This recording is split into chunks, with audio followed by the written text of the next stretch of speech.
Hi everyone, and welcome to the channel. My name is Nick Cosgrove, and I am back with this week's No Filter Q&A. This is the episode where I answer all questions related to diet, training, and supplementation that I received over the last 7 days from our in-house clients, online clients, as well as a few of our online followers. Remember, if you have any questions related to your nutritional plan, workout program, supplements you are currently taking, not taking, or considering taking, please feel free to email me those questions at nick@foreverfitperformance.com, or you can DM me your questions on my Instagram at fitcosgrove_. All right, let's get started with this week's no filter Q&A with question number one.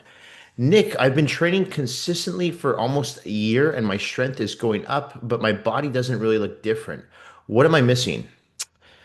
Well, what comes to mind first would be, what does your diet look like, right? You could be training really hard in the gym, but if you're not eating correctly, as in you're not getting enough protein, you're not fueling your body properly with complex carbohydrates, recovering with healthy fats, you're not going to grow. All right. So you need to make sure that you're not just spinning your wheels, as in going to the gym day in, day out, training hard, but not fueling your body properly in order to feed your muscles so that they can grow. Okay. So diet's key. So I'd have to look at your diet and go over what you're doing or what you're not doing and assess, hey, is it a diet issue? Now, if it's not a diet issue, let's say that you are actually following a fairly clean diet, you're getting lots of lean proteins, lots of complex carbohydrates, healthy fats in your diet. I would then look at what you're doing in the gym.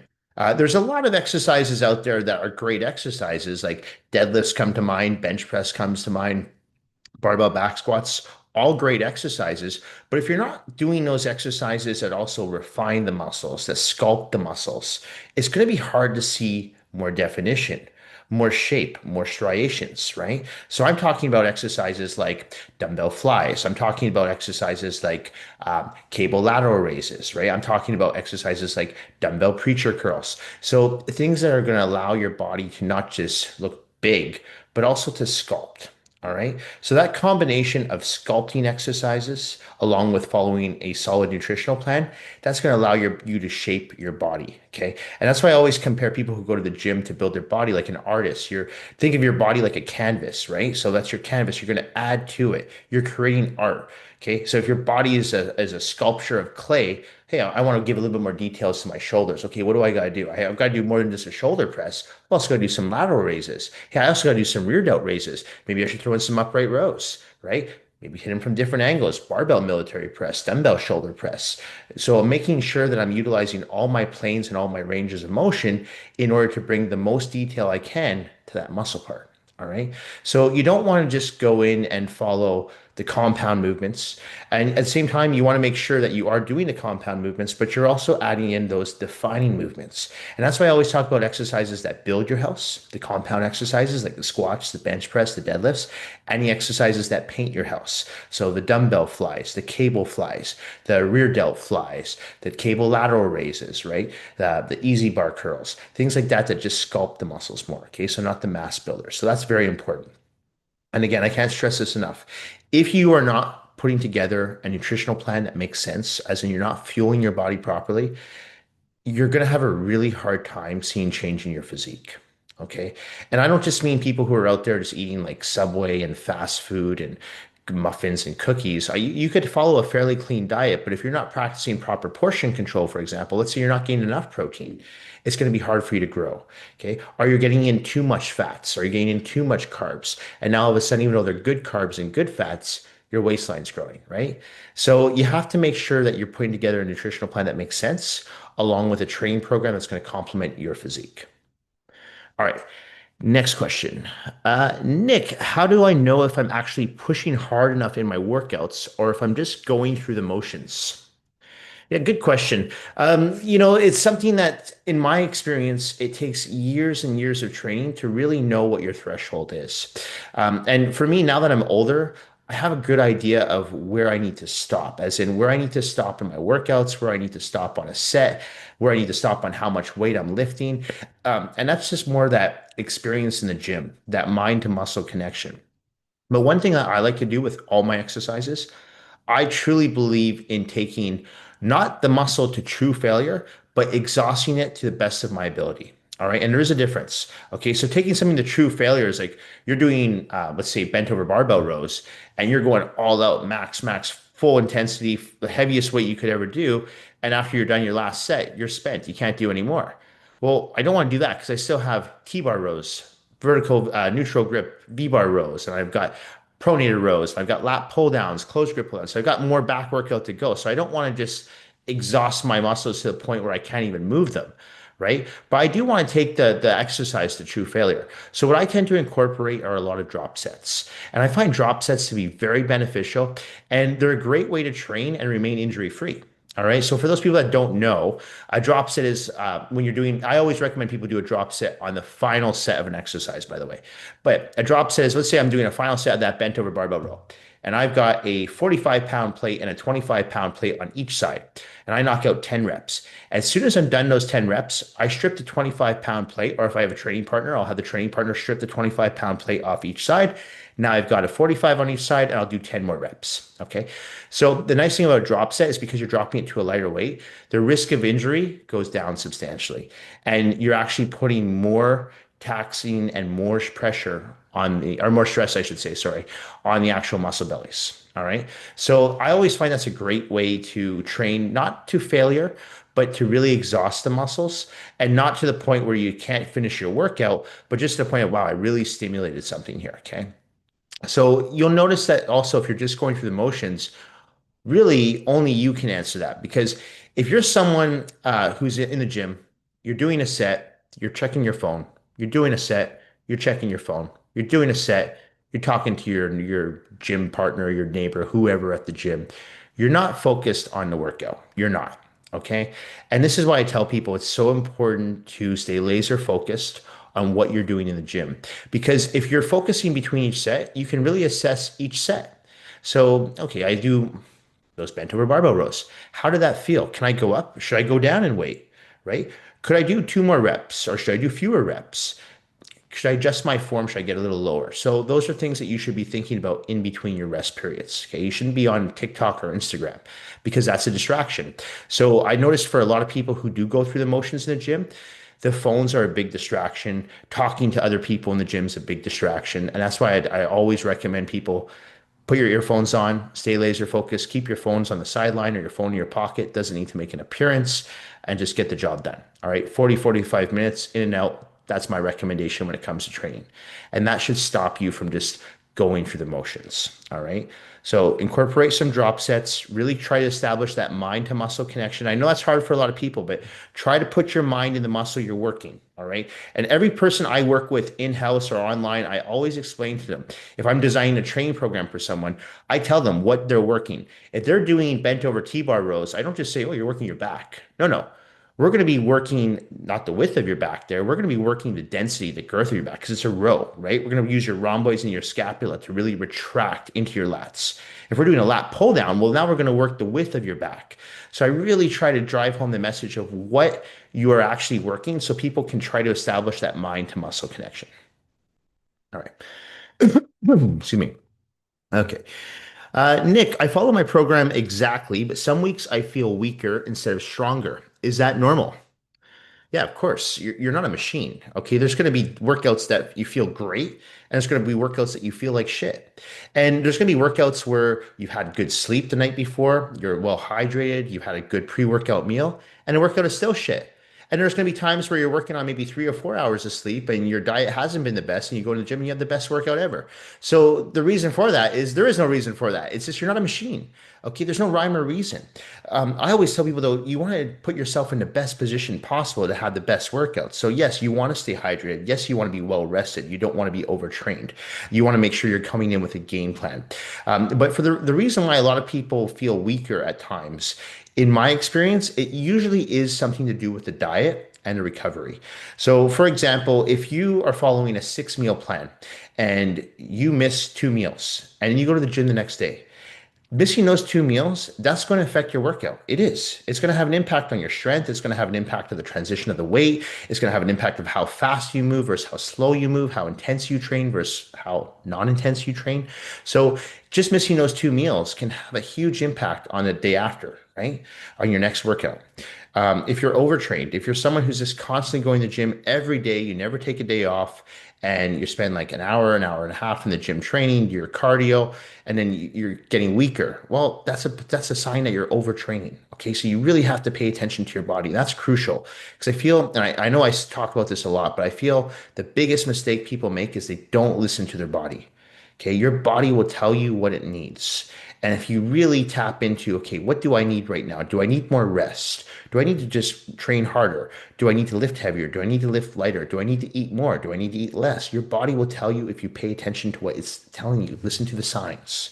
Okay. So I can't tell you that every workout's going to be good because I have shitty workouts. But at the end of the day, you want to put yourself in the best position possible. So that's why it's so important to establish a routine. The body loves routine. Remember that. Our bodies, we're creatures of habit. So we respond really well to routine. So if you find a pre-workout meal that works really well for you, my recommendation, stick with it. Okay, if you find you have a certain ritual that you use before you go to the gym, whether it's watching some motivational videos on YouTube or whatever it is psyching yourself up for what you're going to be doing in the gym. Maybe it's wearing a certain outfit on a certain day. I know some people like to wear certain leggings on leg day, for example. Whatever motivates you, whatever gets you in that zone to focus on what you need to do in the gym, do it. Okay, the body doesn't like variables.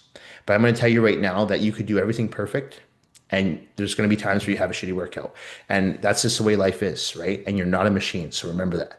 But still try to put yourself in the best position possible to have the best workouts because the best workouts are going to create the best results. Okay. Nick, I'm trying to build muscle, but I'm scared of gaining fat if I eat more. How do you handle that? Yeah, another good question. So the mirror is your best friend. It really is. And I talked about this on my new coaching reality series last week about how I use progress photos with my clients. But for myself, I've always used the mirror. Very rarely, if ever, do I jump on a scale. I actually just jumped on a scale yesterday for the first time in 6 years to see what my weight was at. I was just curious. And I was at 200 for those that want to know. And I haven't been at 200 pounds in, God, probably 15, 20 years. I've always been around 220 or so. So I'm obviously downsized a little bit now. But I don't use the scale. I use the mirror.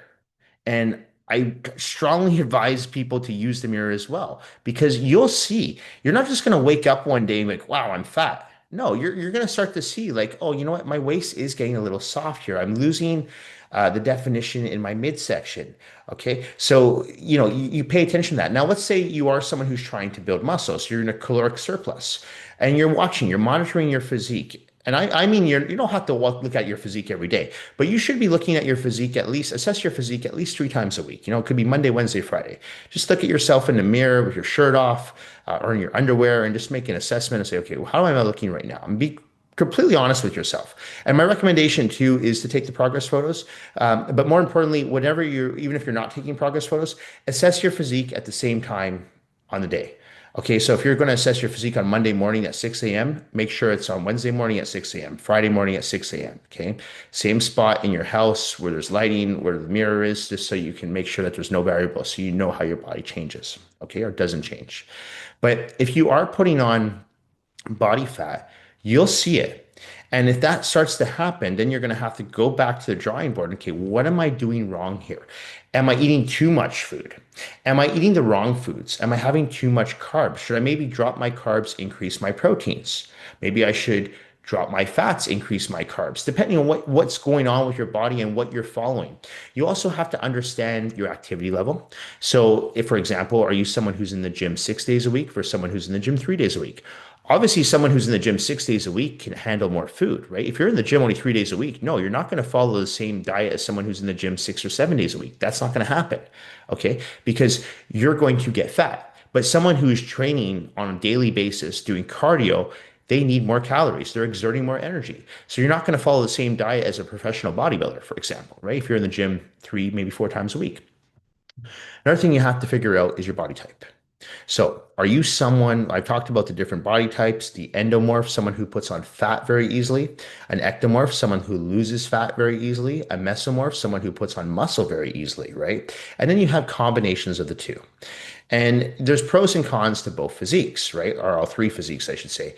But primarily with an endomorph, the endomorph is also going to, even though they put on fat very easily, they also put on muscle very easily. And an ectomorph, even though they lose weight very easily. They have, sorry, I would say, even though that they have a hard time gaining weight, they lose weight very easily. So an ectomorph's problem is they have a hard time building muscle, whereas an endomorph can build more muscle, but an endomorph has more problems losing fat. Right. And then you have someone who's a mesomorph, who's a combination of the two, and those are like the genetic elite, someone who loses fat very easily and builds muscle very easily. But honestly, in my experience, you're looking at maybe 5% of the population that are true mesomorphs. So not many out there. Most of them are in the Mr. Olympia stage, the genetic freaks, the genetic elite. All right. So if that's not you, which most likely it's not, you have to figure out your body type, combine that with your activity level, and truly assess your physique. All right. So don't be scared to go into a caloric surplus for a few weeks and just monitor. Because if you start to notice that, hey, I am getting a little soft, I'm losing definition in my upper abdominals or my lower abdominals, wherever you're looking, then you can scale back and you can make changes. And if you're not sure where to make those changes, that's why I always talk about working with an experienced coach that has an experienced eye and say, you know what, we're going to taper you back on the carbs. We're going to give you a little bit more cardio. I still want you going on this mass gain plan, but I want to make sure that the weight we're adding is quality, okay? Not just quantity, okay? Don't just add on weight. And I always talk about how whenever I'm trying to, or I don't try anymore, but when I used to try to put on muscle, I wanted to make sure that every ounce that I put on that scale was good quality muscle. I didn't want to put on fat. I didn't want to put on water. I mean, I wanted to put on muscle. So I wanted to make sure I took my diet just as seriously in the off season as I did when I was competing. Absolutely. Okay. So you want to make sure that you're taking progress photos, that you're doing weekly assessments. In my opinion, 3 times a week, just in the mirror, just take a quick assessment and okay, what's going on here? One thing I used to do is I used to always make sure that I could see my upper abdominals, always, at any time of day. If I couldn't see my upper abs, I knew there was trouble. All right. So then I'd go, okay, you know what? I probably need to add in some cardio or I need to scale back on the calories, one or the other. I would do one or the other. And that worked. All right. So you got to find out what's going to work for you. But in my experience, it's making sure you're keeping a watchful eye on your physique and really paying attention to how you're looking throughout the week. And, even how your clothes fit. Because, for example, if you're someone who's a size 30 in jeans and all of a sudden your jeans are really tight, that's not a good sign. You shouldn't be putting weight on in your belly. So that's a good sign you're putting on fat. All right. That's not where we want weight to go. Okay. So pay attention to that, how your clothes fit, how you're looking in mirrors. Progress photos help too. Okay. Of course, how you feel plays a role as well. Okay. Okay. Oh, Nick, I train 5 to 6 days a week, but still feel like certain body parts aren't growing. What would you look at first? I would look at your training program. So here's the thing. You could go on ChatGPT and you could ask for a 6-day training program. But ChatGPT doesn't know your body. Okay. Now, of course, you could put an image of yourself and give you maybe a blueprint of what you should do, but you know your body. Okay. So you know your strengths, you know your weaknesses. And again, if you don't, working with a coach can help assess your strengths and weaknesses. I've talked about when I competed, or even when I didn't compete, I've always structurally had a very weak back. Always. My back was always narrow. All right. So I knew that was a genetic deficiency for me. I knew it was an actual weakness in my body. And so what I did was, I created 2 back days. One was a row day and one was a pull day.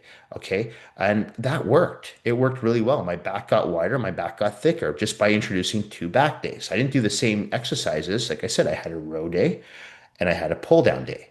Okay. So I was working the width one day and I was working the girth and the density the other day, and it worked. My legs were never really a weakness. So even though I gave my legs 2 days, especially when I competed, I didn't need to. I probably could have still trained them once a week and they would have probably looked the exact same. But, I had OCD mentality. Now I just train my legs once a week and they still look the same.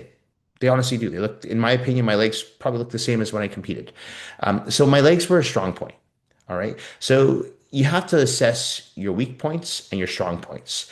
Now, when you know what your weak points are, you want to give them more priority. Now, I don't mean you want to train them more, but you want to give them more priority. So, for example, in my case, my back was my weakest muscle group. So I always put it at the beginning of the week when I was fresh. So if I took, like, say, Sundays off from the gym, I'd hit back on Mondays, always. Okay. And then I hit my next back day on Tuesday. So I do my first two back days on Monday, Tuesday after my rest day because I was recovered. I felt better. And I just grew. Now, if I'd put those days at the end of my training split, let's say on the final day before my rest day, which would be a Saturday, I probably wouldn't have been able to grow my back as much because I would have been tired. I would have been tired from training chest, shoulders, legs, right? So arms. So it had to take some precedence over the other muscle groups. So that's what could be happening in your case. Maybe some muscle groups are lagging because they're your genetic deficiencies. They're just the ones that those are your weaker body parts. Even to this day, there's no such thing as someone who has the perfect physique. Everyone has their strengths and everyone has their weaknesses. Even when you look at the Mr. Olympia, there's still the top guys still have some like, oh, maybe their calves aren't as big as the other guys, or maybe their glutes aren't striated, or maybe their pecs aren't as striated, or maybe their biceps don't have as much peak. But nobody has perfect physique. It's impossible, right? That's what's a great thing with bodybuilding is we can all go into the gym and we can all learn from each other and share information and share, hey, this worked for me. What did you do with this? How did you make this grow? And I've done that for years. I talked about when I used to compete, how I talked to the bikini girls about what they do for their butt, right? And I stole what they did and I added it to my leg workouts and it worked. So you should really focus on what you need to work on, what your flaws are, and know your strengths. And if you're someone like me, for example, who just naturally genetically had stronger legs, maybe you don't need to give as much priority to the legs. Maybe you could put legs at the end of your training split, right? Or maybe you could just work legs with half the volume. So, in my experience, the best way to help lagging muscle groups grow, give them priority. All right. And like I said, I'm not trying to tell people to overtrain them. I'm not saying if your arms are weak, train them 5 times a week. No. Okay. If your arms are weak, train them correctly. If you're someone who's been doing basic straight sets, maybe add in some supersets, right? Throw in some drop sets, throw in some circuit training, try something new. All right. Don't keep doing the same thing because obviously the same thing is not working. I talked about when people go to the gym and do the same thing over and over again and expect a different result. That's the definition of insanity. So don't be insane. Don't do the same shit over and over again. Okay. Give priority to your weaker muscle groups and they're going to grow. Okay. Nick, how do I know if my physique plateau is a training problem or a nutrition problem? Well, I guess you'd have to look at your training program and your nutrition plan, right? And again, this comes down to having a general understanding of dietary nutrition and anatomy and physiology. So there are times where someone will come to me. Actually, I just had a new client sign up to work with me last week online. I'd say I've been training for 5 years. And for the last 3 years, I haven't seen a single change in my body. In fact, I think I'm losing muscle now. I'm gaining fat. Is it because I'm getting older? My first response is no.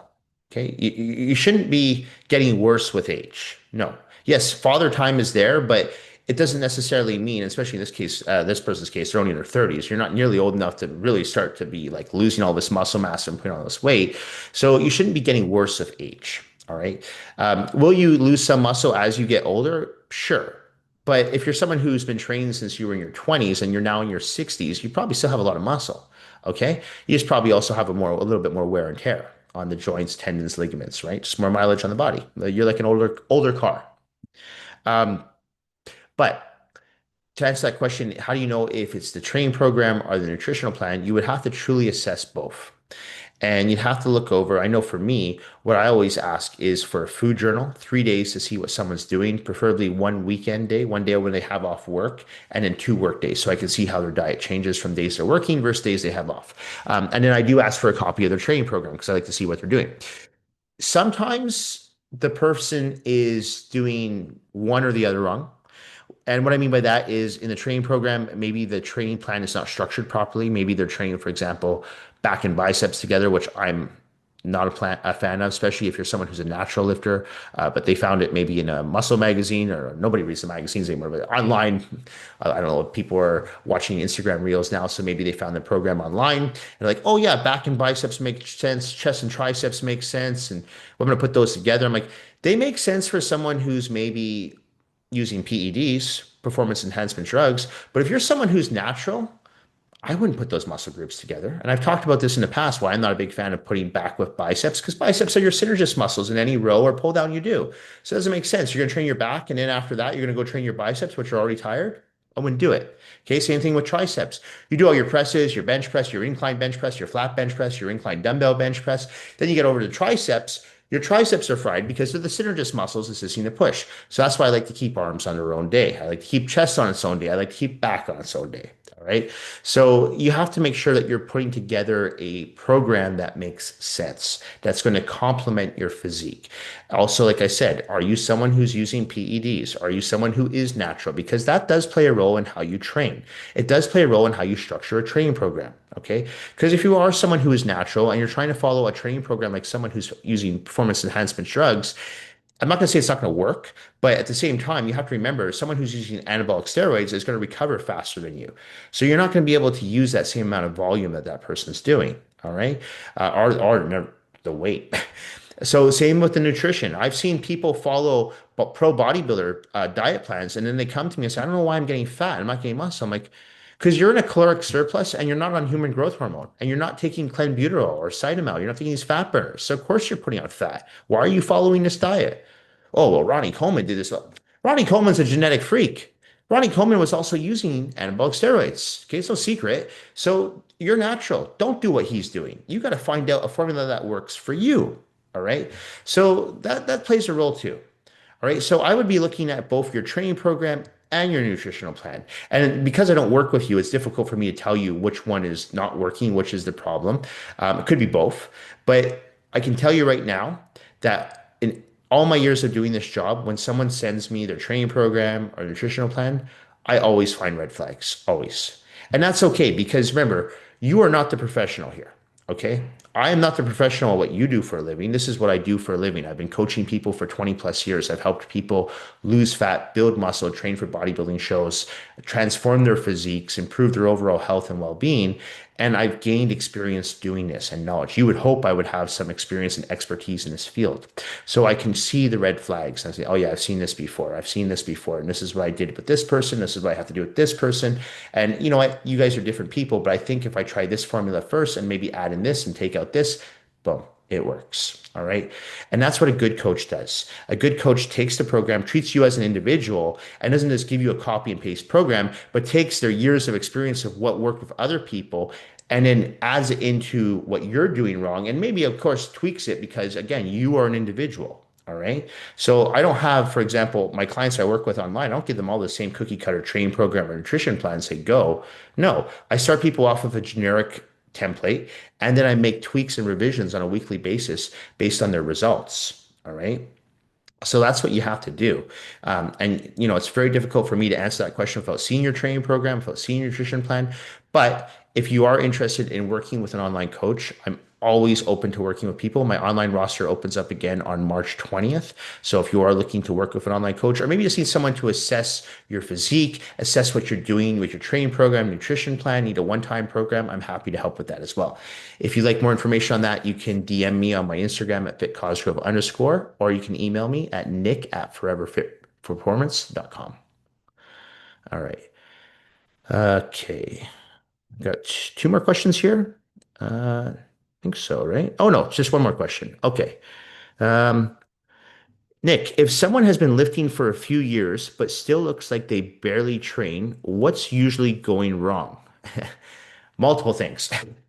One, probably not training intensely enough. Two, probably not training consistently enough. Okay. You might think you're training hard, but you're not training hard. You might think you're training consistently, but you're not training consistently. Yes, you might be going to the gym 6 days a week, but are you going to the gym 6 days a week and playing on your phone, resting too long between sets? Are you maybe going to the gym for 2 weeks on and taking a week off? All right. So consistently is day in, day out, 5, 6 days a week, 4 weeks a month, 12 months a year. All right. That to me is consistency. Training hard, everyone has their own definition of training hard. As I said earlier, I don't believe in training to true failure. I do believe in taking a muscle to exhaustion. But at the same time, I make sure that I give it all in my workout. And in my mind, I've talked about how my workouts are never longer than 45 minutes. So I'm like, I can dedicate 45 minutes to fully focus on what I'm doing and give it my all. All right. And, a lot of people don't do that. They don't want to go to that point of pain. There are people, hell, I have clients like that. And I'm like, no, this is why you're not growing. They stop the set when they start to feel pain. And I don't mean like excruciating pain. I mean the pain that, oh, this is getting hard. I'm getting tired. I'm going to stop. Okay, you got to push past that. And I always tell people if you're doing 15 reps, for example, it's only those last maybe 2 or 3 reps where you're really building muscle. The first like maybe 10 to 12, you're just stimulating muscle growth. And then those last 3 or 4, you're recruiting more muscle fibers. So you got to push through those reps. And a lot of people don't want to push through those reps because it's uncomfortable. Okay. Nobody wants to put a barbell on their back and squat down to the floor. So what do a lot of people do? They go play in the Smith machine. And then they wonder why their glutes and hamstrings and quads don't look like someone who actually does barbell back squats. I'm like, they're night and day. They're not even comparable. They're not in the same conversation. So when you say you're training hard, are you truly training hard? Are you doing the exercises you don't want to do? All right. And there's so many times like I can tell, and I talked about this a few weeks ago in the Q&A, I can tell when I look at a physique that's all built on machines versus one that's been built on free weights. Because the one that's built on machines doesn't have that density, doesn't have that same quality, doesn't have that same pop to it. All right. Whereas I can tell when someone's been doing their bench press with a barbell, they've been doing their squats with a barbell, they've been using dumbbells. I can see they've been using some cables. I can see the physique. I can see the changes, the difference in the physique. When I see someone who plays on Smith machines and hammer strength machines all day, they have muscle, but they don't have that same pop. Okay. So you have to make sure that you are training hard. Okay. So again, my definition of training hard is doing the shit you don't want to do. My definition of training consistently is making sure that you're there every day. All right. Yeah, you can have a rest day a week, but you can't have 3 or 4. And yeah, you can take a week off maybe every few months, but you can't take a week off every month because that's not consistent. It's not. And that's why I use that analogy of building a business. You can't build a business working on it twice a week. You can't. You can't build a business working on it for 3 weeks and then taking 3 months off. It doesn't work like that. You got to be there all the time. All right. So it's the training intensity and the consistency factor that a lot of people lack. And that's why they don't get the results in the gym. And I want to add the diet, of course, to that as well, because I know there are people who do train consistently and who do train very intensely, but their diet is shit. They're not getting enough protein. They're not fueling their body with complex carbohydrates. They're having simple carbohydrates. They're having trans fats. They're not having healthy fats. Okay. They're having fatty protein sources, not lean protein sources. So they're training hard, but their diet is shit. So their physique doesn't reflect all the hard work that they're putting in the gym. And so, this is when people say it's 80% diet and 20% training. I've always disagreed with that. Always. I've said, no, no. You can't have one without the other. You need both. They're 50-50. They're equally important. All right. So those 3 factors alone, the intensity, the consistency, and the nutrition, in my experience, are the reasons why people don't see results with their physique, even if they've been training for decades on end. All right. If you can get all 3 of those down, dial in your diet, make sure you're consistent with your training, train with the utmost amount of intensity, train methodically, train intelligently. Don't do ridiculous 1 rep maxes and all this bullshit for Instagram. Focus on stimulating the muscles, not annihilating the joints. Lee Haney's quote, not my quote. You're going to get results with your physique. It really is that simple. Anyway, that's it for this week's No Filter Q&A. This episode will be going out on Monday, March the 9th. As a reminder, if you have any questions related to your training program, your nutritional plan, supplements you're currently taking, not taking, or considering taking, please feel free to email me those questions at nick@foreverfitperformance.com, or you can DM me your questions on my Instagram at @fitcosgrove_. Thank you all for watching. Thank you for supporting my YouTube channel, my online coaching business, as well as my in-house personal training business here in Vancouver, British Columbia. I truly do appreciate all the support and all the feedback that I receive from each and every single one of you. Thank you all again, and I will see you all next week. Bye for now.